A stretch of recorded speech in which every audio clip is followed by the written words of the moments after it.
Are you struggling with what to wear for your auditions? I hear you. A lot of actors will always say to me, you know what, Mel, I don't know how to dress for this character, especially if it's a character that requires some sort of uniform, right? A lot of times I'll see actors, especially if they're going in for a doctor role, I'll see actors have a stethoscope, or they'll show up in a lab coat or full on scrubs with the plastic gloves. I don't want you to do that. For commercial auditions, if we want you to wear a lab coat because you're playing a doctor in a commercial, then we're going to go ahead and tell you that in the directions. For television and film, I would lightly suggest the role. So you could wear a button-down shirt. You could wear maybe a white shirt if you were a doctor, a white shirt over, you could leave it open and wear a white shirt over a nice colored jewel tone sweater or t-shirt that lightly suggests that you're a doctor. I know that you've probably heard a lot of stories where actors have full on dressed the role and booked the job, but more often than not, for us on the casting side, that reads like you're trying too hard and it's a costume.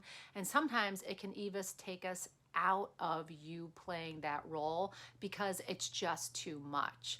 For example, I'm wearing this hat right now to just show you. If I'm wearing the hat the whole time, and let's say, for example, that maybe I'm playing an archaeologist, right? And in the scene, I'm out in the mountains, and I'm digging for dinosaur bones, and I would lightly suggest with this hat, but I wouldn't wear the hat the whole time. I would take the hat off during my audition. I would probably just do this normally in life. So I'd probably do that in my scene and continue having the conversation in the scene. You want to be subtle when it comes to your wardrobe, right? You also want to wear colors, especially in your self-tape auditions, colors that make you stand out against your backdrop. So for example, if you were against a blue backdrop, you wouldn't want to wear a blue shirt like I'm wearing because you're going to blend in. You'd want to wear more of a jewel tone color, like you could wear a gold color or a greenish, a deeper greenish color. Maybe you could try purple against that blue.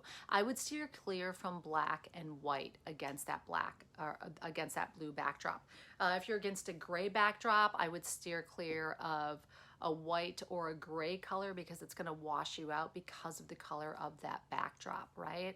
So again, you want to experiment with colors depending on your skin tone, and that's something that I think is really important, that a lot of times actors just don't, number one, know what to wear if they're playing a doctor or they're playing a character that needs a uniform.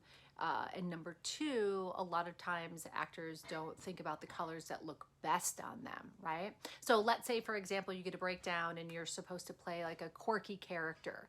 What would you wear? I always tell actors, like, hey, it's really fun to throw on like a plain color sweater, right? Like a solid color sweater over something printed. Maybe you have a shirt that has surfboards on it, or you have a cool concert t-shirt, or it says something like, I love dogs on the shirt, right? As long as you have a solid color over that, it's not too busy for us. And then maybe you would throw on like a pair of cool, fun glasses for yourself, right? And that could be the quirky character. You don't want to put on the character jacket, no pun intended, since we're talking about wardrobe, which means you don't have to play quirky because you're probably getting that quirky role because that's part of your type, right? That's in your wheelhouse already. But lightly suggesting the wardrobe for the quirky character a lot of times just makes the actor feel much more confident in their audition. So my tip to you is, if you're struggling with what to wear, be subtle in your wardrobe choice. Okay, let me know. I'd love to hear your questions about wardrobe in the comments below.